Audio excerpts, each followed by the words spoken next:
Hello students, welcome to दक्षिणा ई classroom. हम लोग आज लेक्चर 3 अपना स्टार्ट कर रहे हैं नंबर सिस्टम का।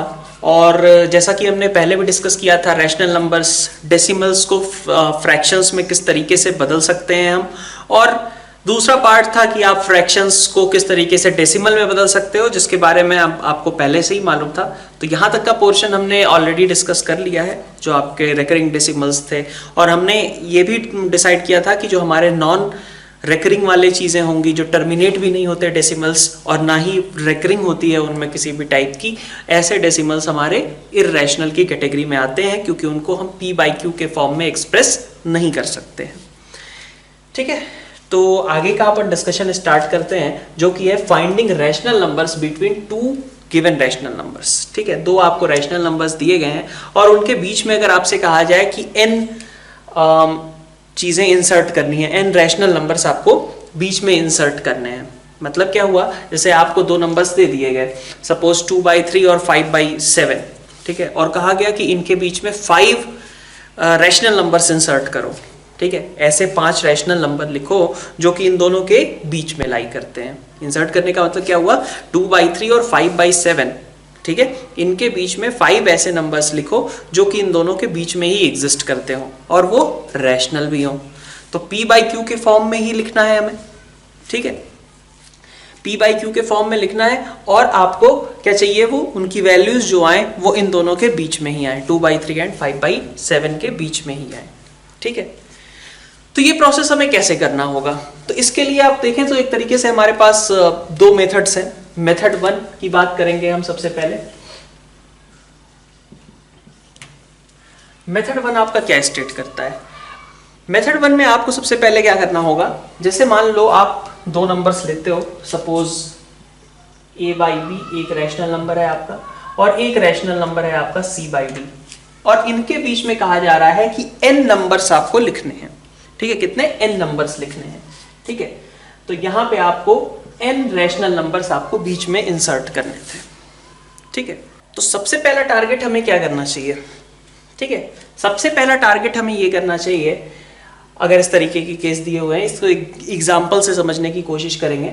ठीक है, वही यहाँ पे 2/3 है और 5/7 है, और आपको कहा जा रहा है कि बीच में आपको 5 रैशनल नंबर्स इंट्रोड्यूस करने हैं। ठीक, तो सबसे पहला आपका टारगेट होना चाहिए कि आप डिनोमिनेटर्स को सेम करने की ट्राई करो, डिनोमिनेटर्स को सेम बनाने की। कैसे बनेंगे डिनोमिनेटर्स सेम, तो आप देखो, अगर मैं भाई इन दोनों का एलसीएम पे फोकस करते हैं भाई, डिनोमिनेटर्स को अगर सेम बनाना है तो आप क्या करना चाहते हो, एलसीएम ले लो, है ना। तो 3 और 7 का अगर मुझे एलसीएम लेना है तो मुझे पता चलता है 3 और 7 का एलसीएम कितना आएगा, 21 आएगा। तो सबसे पहले हमें क्या करना चाहिए, इन दोनों डिनोमिनेटर्स का एलसीएम ले लेना चाहिए। तो इन दोनों को डिनोमिनेटर्स का एलसीएम लोगे आप, तो ये 21 नीचे, यहां पे भी 21 नीचे। ठीक है, अब 2/3, 3 का आपने 7 टाइम्स 21 किया, तो दैट मीन्स 2 का भी आपको 7 टाइम्स 14 करना पड़ेगा। और सिमिलरली यहां पे आपने 7 का 3 टाइम किया है, तो यहां पे भी आपको 15/21 करना पड़ेगा, है ना। 5/7 can be written as 15/21 and 2/3 can be written as 14/21। ठीक है, अब देखें आप, आपका डिनोमिनेटर कैसा हो गया, सेम हो गया। ठीक है, लेकिन अब दिक्कत है, दिक्कत यह है कि अगर आप देखो 14 और 15 एडजेसेंट नंबर्स हैं, इनके बीच में आप 5 चीजें इंट्रोड्यूस ही नहीं कर सकते। अगर मान लो ये होता 14, ये होता 25, है ना, ये 14 होता, ये 25 होता, तो आप लिख सकते थे कि भाई बीच में 15/21, 16/21, 17/21, ये सभी बीच में लाई करेंगे। बट यहां प्रॉब्लम क्या हुई कि अब आपका 14/21 और 15/21 दोनों एडजेसेंट नंबर्स हैं, उनके बीच में 5 चीजें तो इंट्रोड्यूस ही नहीं कर सकते डायरेक्टली। तो इसका ये मतलब नहीं है कि हमारे पास रैशनल नंबर्स ही नहीं होंगे, रैशनल नंबर्स तो बहुत सारे हैं, बहुत सारे होंगे भी। तो हम क्या करें ऐसे केसेस में, अब नेक्स्ट स्टेप आपको क्या करना चाहिए, अगर मान लीजिए आपने पहले डिनोमिनेटर को सेम कर दिया, पहला टारगेट यही था। अब डिनोमिनेटर को सेम करने के बाद अगर आपसे ये दिक्कत आ रही है कि आपके न्यूमरेटर्स के बीच में इतना स्पेस ही नहीं है कि हम बीच में 5 चीजें लिख सके, ठीक है, बीच में हम n चीजें लिख सके, ठीक है, तो ऐसे केस में आपको क्या करना चाहिए, आपको अगर ये 5 गिवन है ना, तो आप 5 की जगह 6/6 से, मतलब अगर ये n गिवन है तो आप n+1/n+1 से ऊपर नीचे मल्टीप्लाई कर दो। ये n आपका 5 था, किससे मल्टीप्लाई करना है? n+1/n+1 से, तो 6/6 से मल्टीप्लाई कर दो।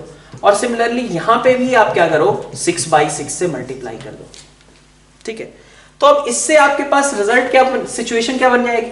ये आपका हो गया 84 डिवाइडेड बाई 126, और ये क्या हो गया आपका 90 डिवाइडेड बाई 126। और बीच में अब क्या आ सकता है? तो इनके बीच में 5 चीजें अब आप आसानी से लिख सकते हो। क्या क्या? क्योंकि 84 और 90 है, बीच में 5 चीजें आ रही हैं, तो 85/126, 86/126 है ना, 87/126, 88/126 और 89/126 आप बीच में लिख सकते हो।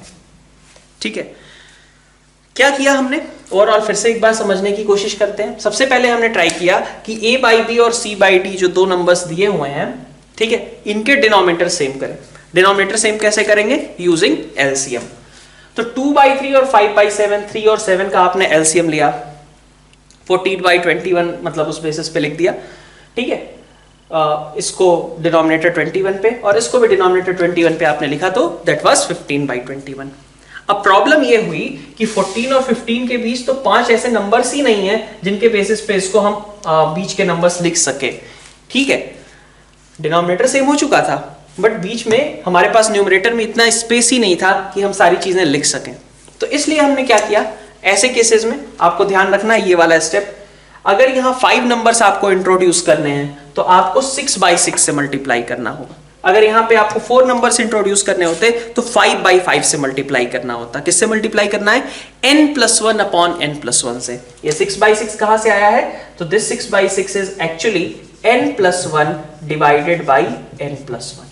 ठीक है, n नंबर्स आपको इंट्रोड्यूस करने थे and here we are multiplying it by n+1/n+1। इसको भी मल्टीप्लाई किया, इसको भी मल्टीप्लाई किया। अब इससे बेनिफिट क्या हुआ? आपका डिनोमिनेटर सेम रखते हुए न्यूमरेटर्स के बीच में स्पेस बन गया, जिस स्पेस में आप 5 डिफरेंट नंबर्स को लिख सकते थे। बात समझ में आ रही है? पहला स्टेप डिनोमिनेटर सेम करना। अगर डिनोमिनेटर सेम हो जाता है तो देखो कि क्या न्यूमरेटर्स के बीच में डायरेक्टली हमें स्पेस मिल रहा है क्या। जैसे एक और एग्जांपल के थ्रू समझने की कोशिश करते हैं। मान लीजिए आपके पास हो 1/4 और दूसरा दिया गया है आपका मान लीजिए 5/7 और कहा जाए इनके बीच में 5 नंबर्स आपको इंट्रोड्यूस करने हैं। ठीक है, 5 रैशनल नंबर्स। तो सबसे पहला स्टेप हमने क्या कहा कि आप एलसीएम ले लो। तो 4 और 7 का एलसीएम कितना होगा? 28 होगा। तो 28 होगा तो दैट मीन्स कि यहां पे अगर आप 28 लिखते हो तो ऊपर 7 और यहां पे अगर आप 28 लिखते हो तो ऊपर 20। अब इस बीच में आपको 5 नंबर्स इंट्रोड्यूस करने हैं। तो आप देख सकते हो कि अब हमें दिमाग लगाने की जरूरत नहीं है। हमारा जब से डिनोमिनेटर हमने सेम किया, हमारे न्यूमरेटर्स के बीच इतना स्पेस हो गया कि उनके बीच 5 अलग अलग इंटीजर्स लिख सके हम। तो that means it will give us 8/28, 9/28, 10/28, 11/28 and जो भी लिखना चाहो, कोई 13 लिखना चाहे, कोई 18 लिखना चाहे। ठीक है, तो ये सभी आपके 5 डिफरेंट रैशनल नंबर्स होंगे। तो यहां पे हमारा एक स्टेप बच गया, कौन सा वाला? n+1/n+1 से मल्टीप्लाई करने वाला। क्यों? क्योंकि जरूरत ही नहीं थी। जैसे ही हमने एलसीएम लेकर के इनके डिनोमिनेटर्स को बराबर किया, वैसे ही हमारे पास न्यूमरेटर्स के बीच में इतना स्पेस बन गया कि हम 5 अलग अलग नंबर्स लिख सके। अब इसी मेथड का केस आप अगर इंटीजर्स के लिए देखो तो भाई आपने क्या कहा, 2 रैशनल नंबर्स के बीच में हमें रैशनल नंबर्स इंट्रोड्यूस करने हैं। तो हमसे अगर कोई कहता है कि इंटीजर्स के बीच में रैशनल नंबर्स इंट्रोड्यूस करने हैं, तो दैट इज सेम ऑलमोस्ट, क्योंकि यहां पे भी तो रैशनल नंबर्स के बीच में ही कहा जा रहा है और इंटीजर्स वो भी तो क्या होते हैं? रैशनल नंबर्स ही होते हैं। ठीक है, तो अगर 2 इंटीजर्स के बीच में रैशनल नंबर इंट्रोड्यूस करने को कहा जाए तो हम कैसे फाइंड आउट कर सकते हैं, इसको भी देख लेते हैं। प्रोसेस सेम है, कोई डिफरेंस नहीं है, जस्ट आपको एग्जांपल्स के थ्रू समझना है इस चीज को। ठीक है, जैसे मान लो आपसे कहा गया कि 1 and 2, ठीक है, बस सिंपल 1 and 2, इन दोनों के बीच में आपको कहा गया कि 8 रैशनल नंबर्स इंट्रोड्यूस करने हैं। कितने? 8 रैशनल नंबर्स आपको इंट्रोड्यूस करने हैं, बीच में इंसर्ट करने हैं। ठीक है, बीच के 8 रैशनल नंबर्स चाहिए आपको। तो क्या कर सकते हो आप? सबसे पहले आपने कहा कि ये क्या लिखा हुआ है, तो यहां a/b और c/d अगर नहीं है तो बना लो। इसको 1 by 1 लिख सकते हो, इसको 2 by 1 लिख सकते हो, and we are told to find 8 rational numbers in between, right. तो अब क्या कर सकते हैं हमने कहा कि डिनोमिनेटर सेम करें, है ऑलरेडी सेम है, कोई करने की जरूरत ही नहीं, डिनोमिनेटर हमारा ऑलरेडी सेम दिया हुआ है। तो अगर डिनोमिनेटर सेम है तो नेक्स्ट स्टेप क्या करना चाहिए, हमें ये देखना चाहिए कि क्या इन दोनों के बीच में, न्यूमरेटर्स के बीच में 8 चीजें हम इंट्रोड्यूस कर सकते हैं, 8 इंटीजर्स इंट्रोड्यूस कर सकते हैं, नहीं कर सकते इस केस में, ठीक है। तो इसका मतलब अगर ऐसा हुआ कि न्यूमरेटर्स के बीच में 8 इंटीजर्स हम नहीं इंट्रोड्यूस कर सकते, तो हम ऐसे केस में क्या करते हैं, n+1 by n+1 से ऊपर नीचे मल्टीप्लाई कर लेते हैं, सही है। तो n+1 by n+1 से मल्टीप्लाई कर लो, n है आपका 8, आपको किससे मल्टीप्लाई करना होगा, 9 by 9, और सिमिलरली 2 by 1 है, किससे मल्टीप्लाई करना होगा, 9 by 9। So this will give us 9 divided by 9 and this will again give us 18 divided by 9। अब क्या इससे बेनिफिट हुआ, वही पुराना कि अब डिनोमिनेटर तो सेम था और न्यूमरेटर्स के बीच में इतना स्पेस बन गया कि उसके बीच में हम 8 डिफरेंट चीजें इंट्रोड्यूस कर सकें। तो 9 by 9 से आगे न्यूमरेटर्स बस आपको बढ़ाते जाने हैं, डिनोमिनेटर में कुछ नहीं छेड़ना है, ठीक है। 10 by 9, 11 by 9, 12 by 9, 13 by 9 है ना, 14 by 9, 15 by 9, 16 by 9, कितने हो गए, 7 हो गए, और एक 17 by 9। ये सारे आपके पास रैशनल नंबर्स इंट्रोड्यूस होकर के आ जाएंगे इनके बीच में, ठीक है। तो इंटीजर्स के लिए भी सेम प्रोसेस। इवन अगर ऐसे ही आपके पास कहा जाए, एक और एग्जांपल मैं लेता हूं कि आपसे कहा गया कि 1 by 4 and 3 by 4, इसके बीच में आपको कहा जाए कि 6 रैशनल नंबर्स इंट्रोड्यूस करने हैं, 6 रैशनल नंबर्स आपको इन दोनों के बीच में इंट्रोड्यूस करने हैं। तो अब यहां पे क्या कर सकते हैं, तो अगेन हमने देखा डिनोमिनेटर सेम करने के लिए है ऑलरेडी डिनोमिनेटर सेम, इसको आप लिख लो, है ना, पॉज करके वीडियो आप एक बार इसको लिख लेना, ठीक है। 1 by 4 and 3 by 4 के बीच में आपके पास 6 रैशनल नंबर्स आपको इंट्रोड्यूस करने को बोले गए। अब हमसे सबसे पहले रिक्वायरमेंट क्या होती है, डिनोमिनेटर्स को सेम करें। तो ऑलरेडी इतना तो कर ही दिया है क्वेश्चन बनाने वाले ने कि डिनोमिनेटर को सेम करके दे दिया है, वो स्टेप आपका बच गया। अब फिर हमने क्या देखा, डिनोमिनेटर अगर सेम है तो हम देखेंगे कि न्यूमरेटर्स के बीच में क्या इतने इंटीजर्स इंट्रोड्यूस किए जा सकते हैं, 6 इंटीजर्स क्या बीच में इंट्रोड्यूस किए जा सकते हैं। तो हमें पता चल रहा है 1 और 3 के बीच में नहीं कर सकते। इसका मतलब हमें n+1 upon n+1 वाली चीज को याद करना पड़ेगा, उसी से हमारा काम बनेगा। तो n क्या है आपका इस क्वेश्चन में 6 है, आपको किससे मल्टीप्लाई करना होता है, n+1 डिवाइडेड बाई n+1 से, दैट मीन्स 7 by 7 से। तो 1 by 4 should be multiplied by 7 by 7 and 3 by 4 should also be multiplied by 7 by 7. So this gives us 7 by 28 and this will give us 21 by 28.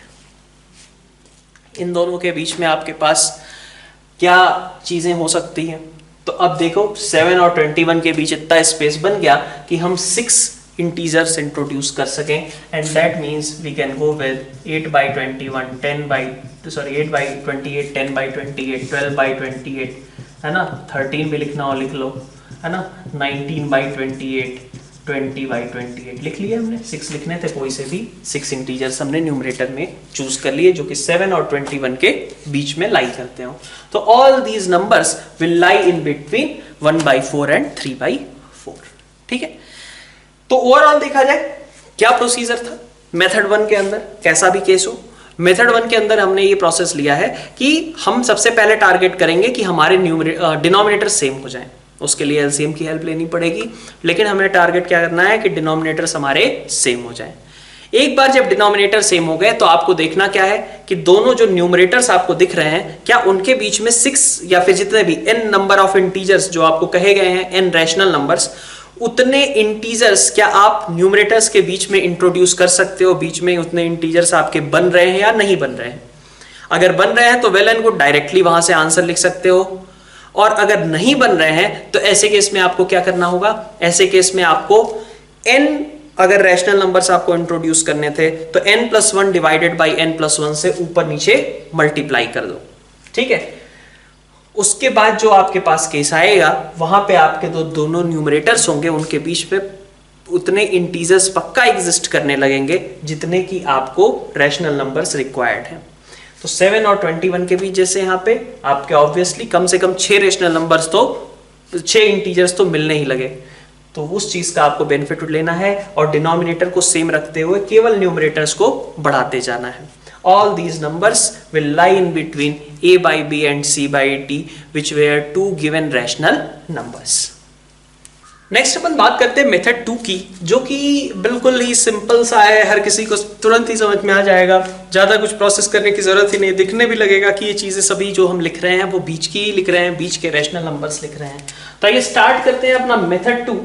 और method 2 में हम बात करेंगे, अगर आपको पता होता है कि दो नंबर्स अगर हैं और अगर आप उनका एवरेज लेते हो, ठीक है, सभी को समझ में आता है एवरेज क्या होता है, दो नंबर्स हैं और उनका एवरेज लेते हो, आप उनका एवरेज लेते हो, तो एवरेज मतलब क्या होता है, ए और बी का अगर एवरेज लेना है तो दैट मीन्स a+b/2, और ये तो सभी को मालूम है कि a+b/2 जो होता है वो ए और बी के बीच में ही लाई करता है। तो बस वेल एंड गुड, बिल्कुल सिंपल सा रहता है ये मेथड, ठीक है।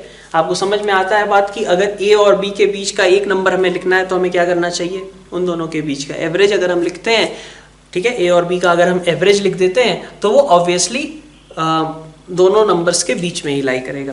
Same concept will be followed for this topic as well.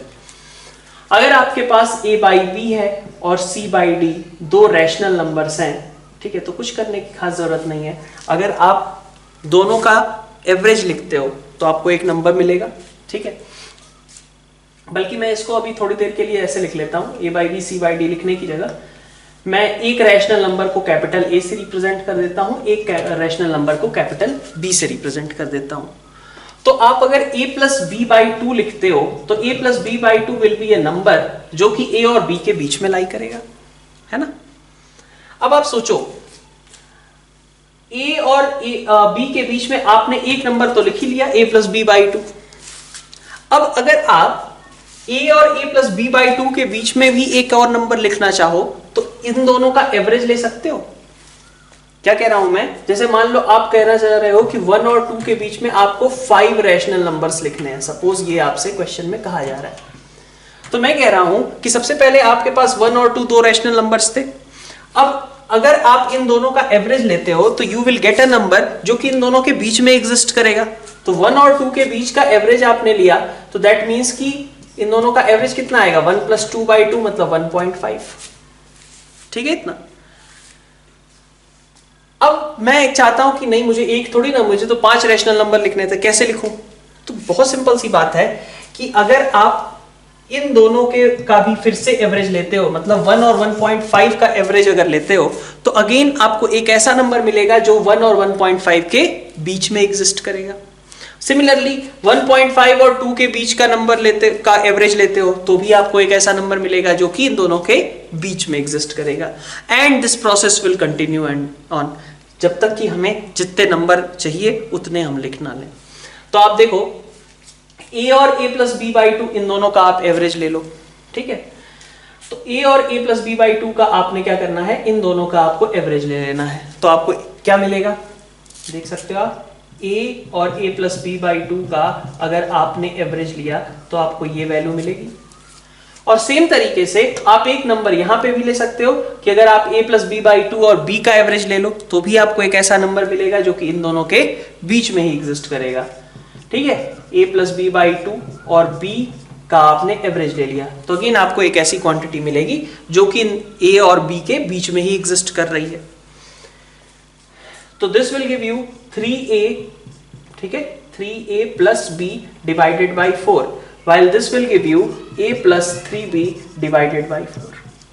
Simple सी बात, ठीक है। अब ये याद रखने की जरूरत नहीं है कि ये कितना आया था, ये कितना आया था, आपको कंसेप्ट समझना है क्या, कि जैसे 1 और 2 के बीच में आपको एक क्वांटिटी 1.5 मिली, अगर आप 1 और 1.5 का एवरेज निकालते हो तो अगेन आपको एक ऐसी क्वांटिटी मिल जाएगी जो कि इन दोनों के बीच में ही लाई करेगी। तो 1 और 1.5 के बीच हमें क्या मिल जाएगा, तो इन दोनों का आपने एवरेज ले लेना है, 1 एंड 1.5 का। एक साइड आपने एवरेज लिया और दूसरी साइड 1.5 एंड 2 का एवरेज ले लो, ठीक है। इन दोनों का एवरेज क्या होगा, तो आप देख सकते हो 1 प्लस 1.5 डिवाइडेड बाई 2 और यहां पे आप ले लो average 1.5 plus 2 by 2। So this will give you 1.25 while this will give you 1.75, ठीक है। ऑब्वियसली ये 1 और 2 के बीच में ही है ना, ठीक है। अब आप चाहो तो इसको डेसिमल में हम डील कर रहे हैं, आप चाहो तो इसको फ्रैक्शन में भी डील कर सकते थे। यहाँ पे 1.5 की जगह आप 3/2 लिख के प्रोसीड करते, जैसा आप चाहो कर सकते हो, ठीक है। अब फिर से आपने कहा कि चलो हमारे पास क्या क्या नंबर्स आ गए, हमारे पास एक 1 आ गया और 2 था, इसके बीच में आपने 1.25 खोज निकाला, 1.5 खोज निकाला, ठीक है। तो लेकिन अभी तो हमें 3 ही रैशनल नंबर्स मिले, ये 3 रैशनल नंबर्स मिले, हमें तो 5 रैशनल नंबर्स चाहिए। क्या करना है, कुछ नहीं, कोई भी 2 का एवरेज ले लो, जो मर्जी आए ले लो, इन दोनों का एवरेज ले लो, इन दोनों का एवरेज ले लो, जो भी क्वांटिटी आएगी वो 1 और 2 के बीच में ही रहेगी। तो आपने फिर से इन दोनों का एवरेज ले लिया, कितना आ जाएगा 1.125 और अगर आप इन दोनों का एवरेज लेते हो तो दिस विल गिव यू 625, है ना।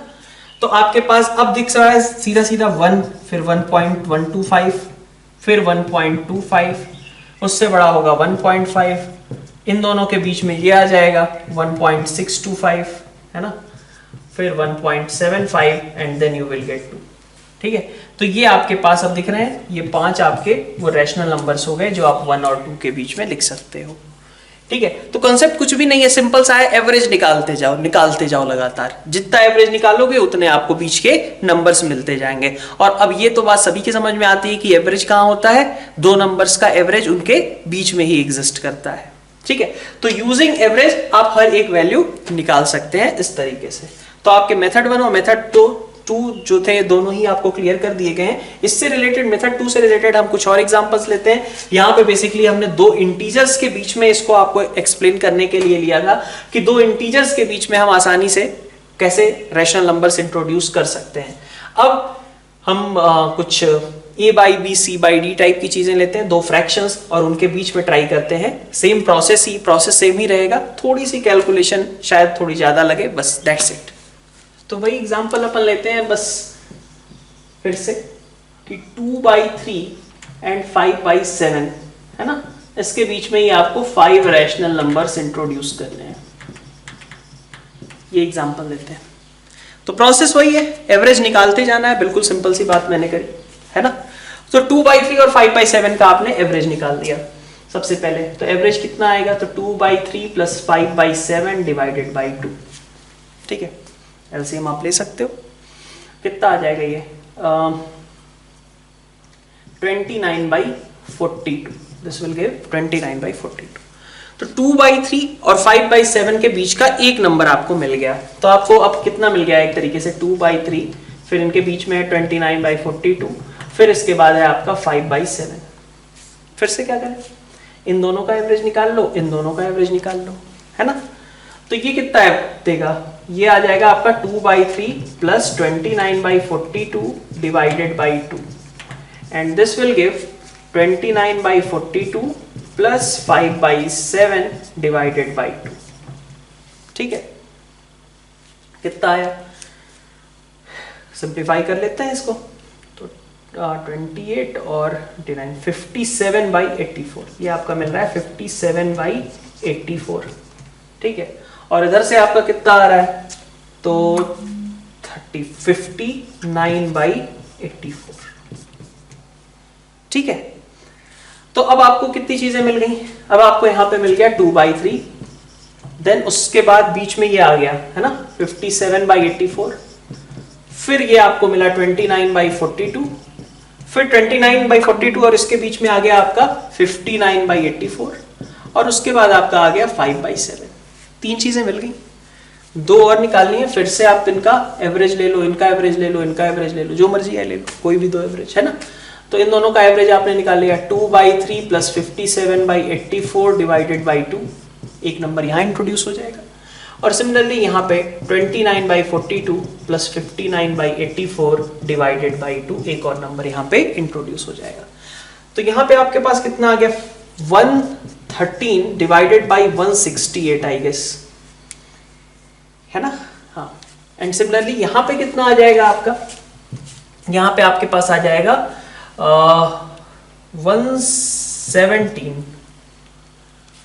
117 डिवाइडेड बाई 168, ठीक है। तो 2/3 और इसके बीच में एक नंबर ये हो गया, सो 2/3, then 113/168, then 57/84, again 29/42, again 117/168, and then 59/84, and at last it is 5/7।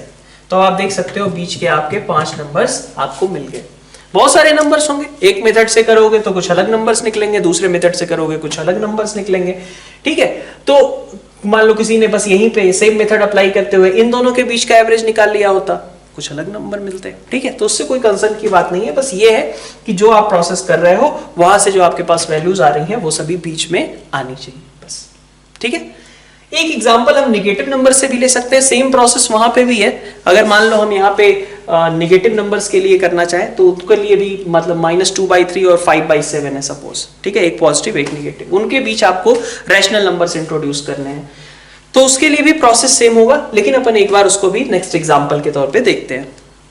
तो देख लेते हैं तो एक बार पहले -2/3 एंड 5/7, अगर कोई दिक्कत नहीं, ठीक है। अभी भी मेथड 2 के अकॉर्डिंग आप सेम प्रोसेस से जाओ, ठीक है। मेथड 1 के अकॉर्डिंग भी करेंगे, पहले मेथड 2 का भी देख लेते हैं यहाँ पे। तो आप एवरेज निकाल लो बस सिंपली, -2/3 प्लस 5/7 डिवाइडेड बाई 2, है ना। तो कितना आ जाएगा 1/42, है ना, 1/42 आ जाएगा। तो -2/3 और 5/7 के बीच आपको एक नंबर जरूर मिल गया 1/42, और एक नंबर मिल गया आपको इधर 5/7 था ही, है ना। फिर क्या करें, इन दोनों का फिर से एवरेज ले लें। तो अगर इन दोनों का एवरेज लेते हैं तो this will give us -2/3 plus 1/42 divided by 2, और इधर 1/42 प्लस 5/7 डिवाइडेड बाई 2, ठीक है। ये कितना आ जाएगा आपका -27/84, और ये आपका दे देगा कितना 31/84, है ना, ठीक है। अब फिर से आपके पास क्या हो गया, आपके पास -2/3 के बाद इन दोनों के बीच में ये मिल गया था -27/84, देन यू गॉट 1/42, 1/42 और 5/7 के बीच आपको ये मिल गया 31/84, और उसके बाद आपको मिल गया 5/7, ठीक है।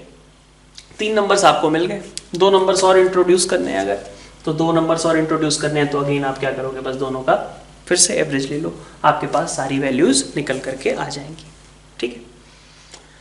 तो मतलब फर्दर आपको और ज़्यादा करने की मेरे ख्याल से ज़रूरत है नहीं, आप यहाँ पे समझ गए होंगे इस बात को। एक इस तरीके से करके सेम प्रोसेस ही है, पॉजिटिव रहे नेगेटिव रहे कोई फर्क नहीं पड़ता है, ठीक है। मेथड 2 से अगर सेम क्वेश्चन, मतलब मेथड 1 जो था हमारा इनफैक्ट, उससे अगर इसको सेम क्वेश्चन को करना हो तो कैसे करेंगे, सेम कंसेप्ट अगेन। क्या करना है आपको, सबसे पहले आपको ट्राई करना है कि डिनोमिनेटर्स आपके सेम हो जाएं। तो डिनोमिनेटर सेम करने के लिए आपने क्या करना होगा, एलसीएम लेना होगा। तो 3 और 7 का एलसीएम कितना होता है, 21 होता है, ले लिया आपने। जब 21 डिनोमिनेटर में रहेगा तो -2 में भी 7 से आपको मल्टीप्लाई करना पड़ेगा, और जब 5/7 की बात करेंगे तो यहाँ पे कितना आ जाएगा 15/21 आ जाएगा। मान लीजिए बीच में आपको 5 नंबर्स इंट्रोड्यूस करने थे, 5 रैशनल नंबर्स इंट्रोड्यूस करने थे, तो क्या प्रोसेस होगा, -14 और 15 के बीच में आपको इंटीजर्स खोजने हैं। कितने इंटीजर्स, एटलीस्ट 5 इंटीजर्स, इतना ही चाहिए। तो यहाँ पे तो हमारे पास दिक्कत है ही नहीं, -14 और 15 के बीच में हमें 5 इंटीजर्स मिल नहीं जाएंगे। ऑब्वियसली क्या क्या हो सकता है, वो हो सकता है -12/21, -14 से बड़ा हो 15 से छोटा हो, ठीक है। 0/21 भी एक होगा, ठीक है, 1/21 भी होगा, 4/21 भी होगा, ठीक है, 14/21 भी होगा। मतलब ये सभी नंबर्स जो हैं आपके -14 और 15 के बीच के इंटीजर्स आपने ऊपर प्लेस कर दिए, और डिनोमिनेटर में आपको 21 रखना है। ठीक है, क्योंकि यहाँ पे हमारे पास एक सुकून ये था कि हमारा जो दोनों न्यूमरेटर है उनके बीच में इतना गैप था कि हम नंबर ऑफ इंटीजर्स बीच में रख सकें। ठीक है, तो मेथड 1 से इस तरीके से आप इसको आसानी से सॉल्व कर सकते हैं। ओके, तो आई गेस ये वाला पार्ट आपको रैशनल नंबर्स के बीच में कुछ नंबर्स इंट्रोड्यूस करना, रैशनल नंबर्स इंट्रोड्यूस करना, ये आपको बात पूरी तरीके से समझ में आ गई होगी, मेथड 1 और मेथड 2। मेथड 1 मेरे ख्याल से कई बार लोगों को थोड़ा सा कम कैलकुलेटिव लगेगा, ज़्यादा आसान भी लगेगा, बट अपनी अपनी चॉइस है, जैसा भी चाहें आप अपने हिसाब से कर सकते हो। बट हाँ, मेरे हिसाब से मेथड 1 कहीं ना कहीं थोड़ा समय बचाने के हिसाब से ज़्यादा बेनिफिशियल होगा। ठीक है, बट हाँ, अगर ये नहीं करते हैं हम तो थोड़ी कैलकुलेशन ही सही दूसरे वाले मेथड से भी हम सॉल्व कर सकते हैं क्वेश्चंस को इजीली। ठीक है, तो अभी तो खैर कई लोगों को ऐसा लग रहा होगा कि बहुत बेसिक सी चीजें चल रही हैं, तो ऑब्वियसली अभी शुरुआत के 2-3 लेक्चर से पहला चैप्टर है। इस पहले चैप्टर के एंड तक पहुंचते पहुंचते भी आपको इस चीज का थोड़ा सा रियलाइजेशन होगा जब हम अच्छे क्वेश्चंस लेंगे। अभी हम बेसिकली सिर्फ आपके बेसिक्स बिल्ड करने पे फोकस कर रहे हैं, क्योंकि फर्स्ट चैप्टर है, थोड़ी सी थिंकिंग प्रोसेस धीरे धीरे आपकी डेवलप करनी है, और एट लास्ट जब हम उसके एग्जांपल्स लेंगे तो आपको तब जा करके इसका कहीं, और जब खुद से भी आप ऑब्वियसली प्रैक्टिस करोगे तब आपको लगेगा कि हाँ, आपकी थिंकिंग हैबिट्स जो है वो जो आपके अदर साथ के स्टूडेंट्स हैं जिन्होंने शायद ये वीडियोस नहीं फॉलो करे हैं उनके कंपैरिजन में थोड़ी सी इन्हेंस हो रखी हैं। धीरे धीरे करके chapter by chapter, question by question आपको थिंकिंग अप्रोच अपनी डेवलप करने को मिलेगा, जो कि किसी भी कॉम्पिटिटिव एग्जाम लाइक IIT बहुत ज़्यादा इंपॉर्टेंट है। क्वेश्चंस कंसेप्ट से ज़्यादा कहीं इंपॉर्टेंट है कि आप किस तरीके से छोटी छोटी चीज़ों में प्रोसेस करना समझते हैं, बहुत छोटे छोटे से चीज़ों को किस तरीके से उसके लिए पैटर्न क्या आपने डेवलप कर रखा है। ठीक है, कुछ चीज़ें होती हैं बहुत बेसिक सी, फंडामेंटल सी चीज़ें, उनमें भी कई बार लोगों को बहुत दिक्कत आने लग जाती है। ठीक है, तो वहाँ से वो सारे कंसेप्ट्स आपके बिल्कुल क्लियर होंगे, और ऑब्वियसली आपको जो आप एग्जाम्पल्स करोगे, जो आप खुद से क्वेश्चंस प्रैक्टिस करोगे, you will obviously have an edge over others who are not following the program. ठीक है, तो आपको अपने कॉन्सेप्ट्स बिल्ड करने हैं और ट्राई करना है कि जो भी आपको रिसोर्सेज मिल रहे हैं उसका आप बेस्ट यूज़ करिए। ठीक है, और जो जहाँ तक आपका लेवल बिल्ड करने की बात है वो जिम्मेदारी हमारी है, उसमें हम देखेंगे कि आपको कितने लेवल तक की चीज़ें हम प्रोवाइड कर सकते हैं जो आपके हिसाब से बहुत टफ भी ना हो, और ऑब्वियसली आपके लिए चीज़ें एक अच्छे आपके दिमाग में सेट करके जाएं, आप खुद से चीज़ों को सोचना शुरू कर पाओ। ठीक है, तो उसकी टेंशन लेने की आपको ज़रूरत नहीं, वो हमारा काम है, वो हम कर लेंगे। आप सबसे पहले आपने यहाँ तक का प्रोसेस देखा, अब आज एक और लास्ट टॉपिक आज का देख लेते हैं कि रैशनल नंबर्स को हम किस तरीके से नंबर लाइन पे रिप्रेजेंट करते हैं। तो आइए आज का एक लास्ट टॉपिक वो देख लेते हैं। तो अगर हम रैशनल नंबर्स को अगर रिप्रेजेंट करना चाहें नंबर लाइन पे तो बहुत सिंपल सा प्रोसेस है, जिसको हम एक तरीके से मैग्निफिकेशन प्रोसेस कहते हैं। क्या बोलते हैं? Magnification process. ठीक है, ये बात उतनी ज़्यादा इंपॉर्टेंट नहीं है, बट फिर भी for the sake of completion we can write it down that we have to use magnification process in order to represent rational numbers on a number line। तो आपको सभी को पता है नंबर लाइन क्या होता है ना? नंबर लाइन पे सारे जो भी रियल नंबर्स हैं वो सभी जो है आपके नंबर लाइन पे रिप्रेजेंट किए जा सकते हैं, है ना? अभी हम बात कर रहे हैं कि रैशनल नंबर्स को उन पे कैसे रिप्रेजेंट करना है। तो मैग्निफिकेशन का मतलब क्या होता है? मैग्नीफाई करना, मतलब क्या करना? एक तरीके से लेंस लेकर के उसको बड़ा करना, यही होता है मैग्निफिकेशन का मतलब। तो बस उतना ही है यहाँ पे। जैसे अगर आपको मान लीजिए कहा जाए 1.5, जो कि एक रैशनल नंबर है क्योंकि टर्मिनेट हो जाता है डेसिमल, तो आप कैसे कर सकते हो? नंबर लाइन पे आपने मेंशन कर दिया 0, 1, 2, है ना, ऐसे करके 0, 1, 2, 3 ऐसे। अब आपको मालूम है कि भाई 1.5 कहाँ होगा, तो आपको पता है ये 1 और 2 के बीच आने वाला है। अब 1 और 2 के बीच आने वाला है तो आप चाहो तो डायरेक्टली यहीं पे मेंशन कर लो 1.5 को। ठीक है, तो आपने यहाँ पे भी मेंशन कर सकते हैं, ठीक है, कि यहाँ कहीं 1.5 होगा। अब इसको थोड़ा सा और हम इसकी नेबरहुड दिखाने के लिए, नेबरहुड का मतलब क्या हुआ कि 1.5 के इधर उधर क्या चीजें होंगी, तो 1.5 से जस्ट छोटा रैशनल नंबर बहुत सारे होंगे। जस्ट छोटे में तो हम किसको कहेंगे? क्योंकि कोई भी रैशनल नंबर आप ले लेते हो 1.5 से जस्ट छोटा, तो उससे लेकर के मान लो 1 पॉइंट तुमने ले लिया 499 कुछ इस तरीके का, तो वहां से और 1.5 के बीच में भी तो और भी रैशनल नंबर्स होंगे भाई। 1.49 और 1.5 के बीच में भी तो 1.499 होगा, और 9 बढ़ाते जाओ जब तक वो टर्मिनेट हो रहा है तब तक, और टर्मिनेट नहीं बिफोर 9999 ऐसे करके लिखते जाओ तो वो क्या होगा, 1.5 से कुछ छोटा ही होगा। तो जस्ट छोटा तो हम मेंशन नहीं कर सकते, ठीक है, लेकिन फिर भी हम उसके थोड़े नेबरहुड को शो कर सकते हैं। कैसे? अब हमने कहा कि यहाँ पे कहीं 1.5 आएगा 1 और 2 के बीच में, तो ये तरीका हो। फिर इसको हम ऐसे चाहें तो थोड़ा सा और मैग्नीफाई करके कैसे दिखा सकते हैं कि इस 1 और 2 वाले पोर्शन में हमने कहा कि अगर यहाँ पे मैं मान लो 1 मेंशन कर देता हूँ, 2 हमारा कुछ यहाँ पे आ जाता है और ये मेरा 1.5 होने वाला है, तो इसके नेबरहुड में क्या रहा होगा, यहाँ पे कुछ 1.4 मान लिया मैंने, इधर मान लिया मैंने 1.6 और उसके बीच में मैंने मेंशन कर दिया 1.5 को। दोनों के जस्ट बीच में करना है आपको, ठीक है, 1 और 2 के जस्ट बीच में आपको 1.5 में मेंशन करना है, ठीक है। अब चाहो कि इस पोर्शन को और मैग्नीफाई करें, तो और मैग्नीफाई करेंगे तो हम और कहां तक पहुंच सकते हैं कि अब मान लीजिए आपका 1.4 यहां पे पहुंच गया, 1.6 आपका यहां पे पहुंच गया, ठीक है, 1.5 आपका यहां पे होना था। अब 1.5 के इधर उधर क्या होगा, तो यहां पे आप कह सकते हो कि 1.49 और यहां पे आप कह सकते हो 1.51, ये भी होगा, और बीच में यहां कहीं 1.5 एग्जिस्ट करेगा, है ना, दिस विल बी योर 1.5। तो इस तरीके से भी करके आप मैग्नीफाई करके इसको रिप्रेजेंट कर सकते हो। यही होता है आपका मैग्निफिकेशन प्रोसेस। आपको लोकेशन पता है, उसकी विसिनिटी को और मतलब विसिनिटी या फिर नेबरहुड को एक बार और आप रिप्रेजेंट करें थोड़ा इनलार्ज्ड मैनर में, ठीक है। आप अगर मान लो कहते हो इसको एक बार आप चाहो तो बना सकते हो, ठीक है, समझने की बात है, सच कोई बहुत बड़ा कंसेप्ट नहीं है, ना ही कोई बहुत ज्यादा यूज में आने वाला है, बट हाँ इररेशनल नंबर्स के लिए जब हम प्लॉटिंग की बात करेंगे तो वो एक इम्पॉर्टेंट हिस्सा होगा आपके लिए, ठीक है। तो ये भी कर लीजिए, आसान सी चीज है तो इग्नोर नहीं करते, सीख लेते हैं साथ में। अगर आपके पास कहा जाए मान लीजिए 2.37 बार, इसको रिप्रेजेंट करना है। अब 2.37 बार है, 3777 ऐसे करके, है ना। तो अब इसको कैसे रिप्रेजेंट करेंगे, तो आपने कहा कि भाई ये कहां पे एग्जिस्ट करेगा, तो 2 और 3 के बीच में एग्जिस्ट करेगा, कह सकता हूं मैं। तो बाकी आप 0 1 2 3 4 बनाते रहना, मैं 2 और 3 के बीच के पोर्शन पे फोकस कर रहा हूं, ठीक। तो 2 और 3 के बीच मान लीजिए यहां पे कहीं होगा, मैं कहता हूं कि ये किसके बीच आएगा, बल्कि 2 और 3 के बीच में भी अगर बात करें तो 2 और 3 के बीच में ये आपका कह रहा है कि 2.3 पे चले जाओ आप, ठीक है, 2.3 और मान लो यहाँ पे 2.4 है, ठीक है, इन दोनों के बीच में ही ये होगा, है ना, 2.3 और 2.4 के बीच में ही होगा।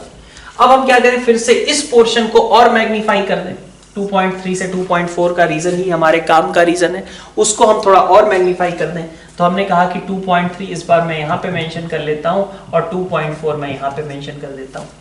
अब इसके बीच में आपका जो हिस्सा है, ठीक है, 2.3 और 2.4 के बीच के हिस्से, आपको कहां पे जाना है, 2.3777 ऐसा।